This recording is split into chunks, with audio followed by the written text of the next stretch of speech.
Dark matter is an unknown matter which is not visible. The reason behind its invisibility is, it does not absorb, reflect or emit light. This makes it extremely hard to spot.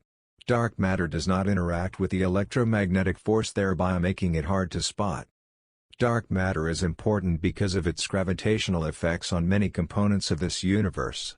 Its gravitational effects help in understanding the large-scale structure of the entire universe, the rotation of galaxies.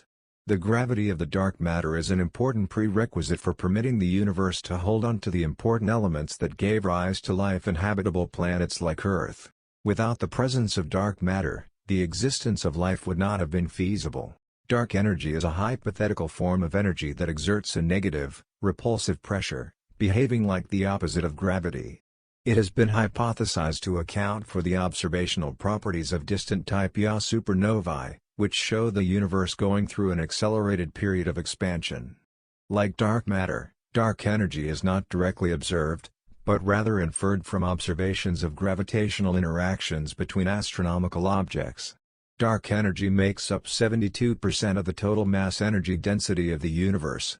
The other dominant contributor is dark matter, and a small amount is due to atoms or baryonic matter.